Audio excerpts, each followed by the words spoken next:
Here we have Beowulf, Dover Thrift Edition, translated by Robert K. Gordon. We are starting with chapter 5.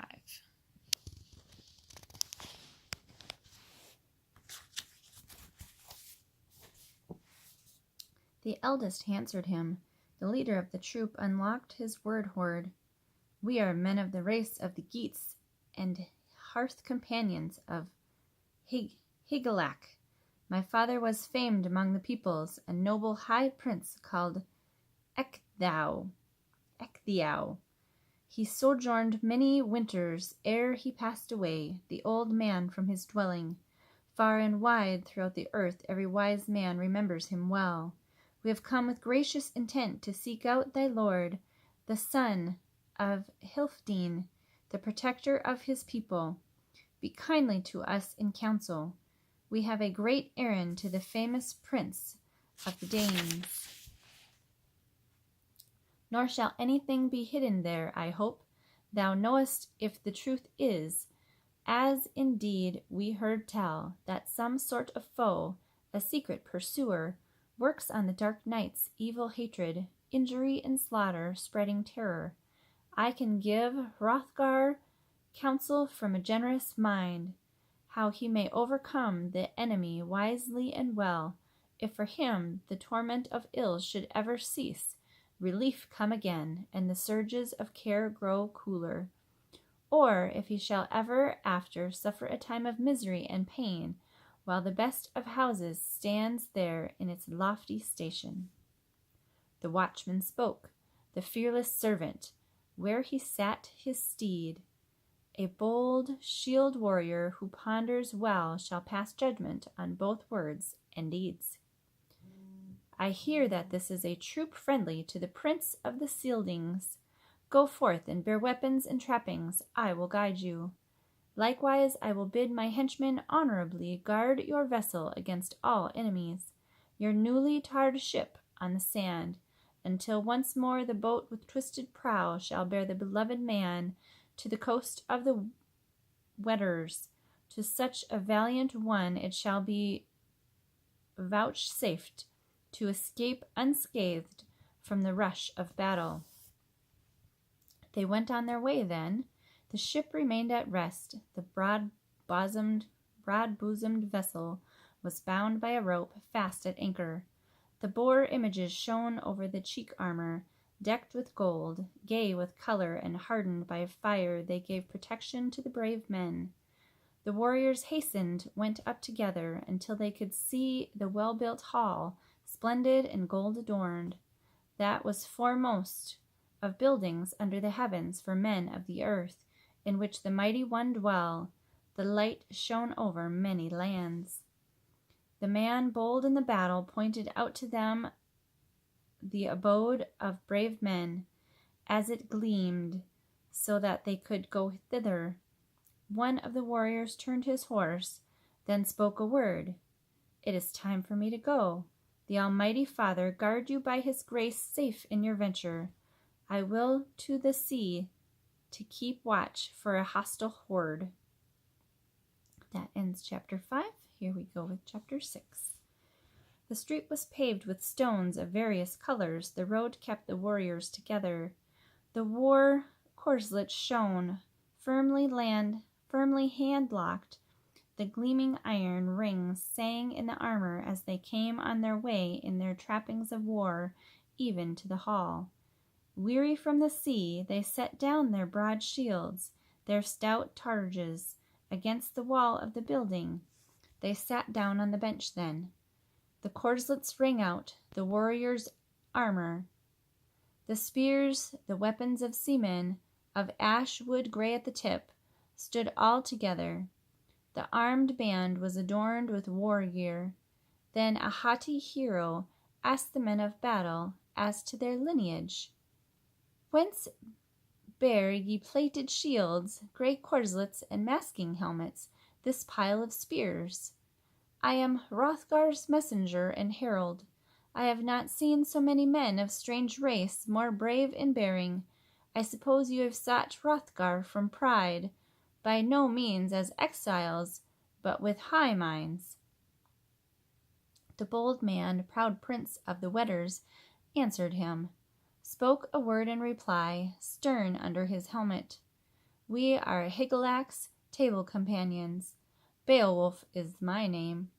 I wish to tell my errand to the son of Helfdene, the famous prince, thy lord, if he will grant that we may greet him who is so gracious. Wulfgar spoke.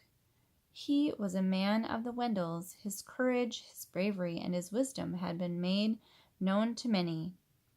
I will ask the friend of the Danes, the prince of the Scyldings, the giver of rings, the renowned ruler, about thy venture as thou desirest, and speedily make known to thee the answer which the gracious one thinks fit to give me.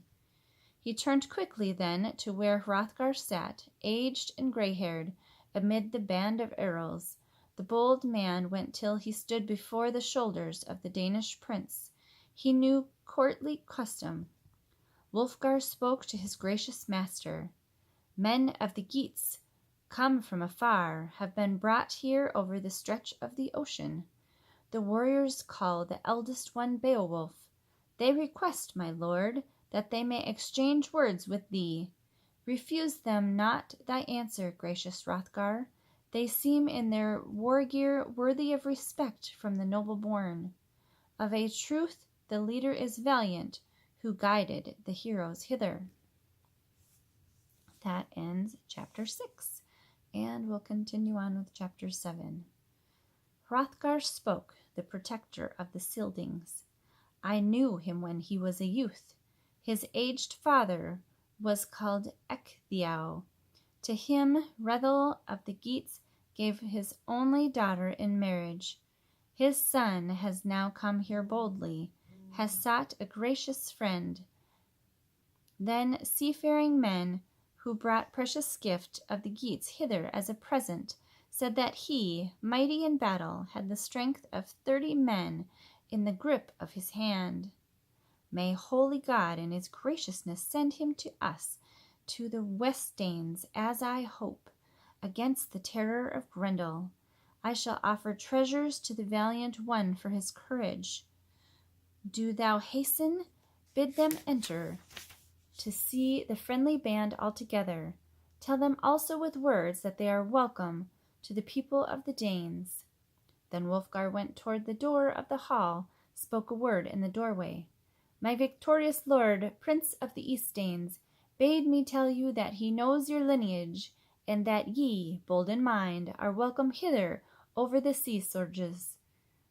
Now ye may go in your war gear under battle helmets to see Hrothgar. Let your battle shields, spears, deadly shafts await here the issue of the speaking. The mighty one rose then. Around him many a warrior, excellent troop of thanes. Some waited there, kept watch over their trappings, as the bold man bade them. They hastened together as the warrior guided under the roof of Heorot. The man, resolute in mind, stern under his helmet, went till he stood within the hall. Beowulf spoke. On him his corslet shone, the shirt of mail sewn by the art of the smith. Hail to thee, Hrothgar! I am Higelac's kinsman and thane. I have in my youth undertaken many heroic deeds. The ravages of Grendel were made known to me in my native land. Seafarers say that this hall, the noblest building, stands unpeopled and profitless to all warriors, after the light of evening is hidden under cover of heaven. Then my people counseled me, the best of men in their wisdom, that I should seek thee, Prince Hrothgar, because they knew the power of my strength. They saw it themselves when I came out of battles, blood-stained from my foes, where I bound 5, ruined the race of the monsters, and slew by night the sea beasts mid the waves, suffered sore need, avenged the wrong of the Weders, killed the foes. They embarked on an unlucky venture. And now alone I shall achieve the exploit against Grendel, the monster, the giant. I wish now at this time to ask thee one boon, Prince of the bright Danes, protector of the Scyldings, that thou, defense of warriors, friendly prince of the people, wilt not refuse me. Now I have come thus far, that I and my band of earls, this bold troop, may cleanse Heorot unaided. I have also heard that the monster in his madness cares not for weapons, wherefore I scorn to bear sword or broad shield, yellow targe to the battle. So may Higelac my lord be gracious in mind to me, but with my grip I shall seize the fiend and strive for his life, foe against foe. There he whom death takes must needs trust to the judging of the Lord. I think that he is minded, if he can bring it to pass, to devour furiously in the battle hall the people of the Geats, the flower of men, as he often has done. Not at all dost thou need to protect my head, but if death takes me, he will have me drenched in blood. He will carry off the bloody corpse, will think to hide it. The lone goer will feed without mourning. He will stain the moor refuges. No longer needst thou care about the sustenance of my body.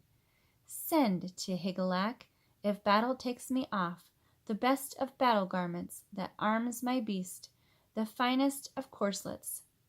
That is a heritage from Hrethel, the work of Welland. Fate ever goes as it must. And we will stop there at the end of chapter 7.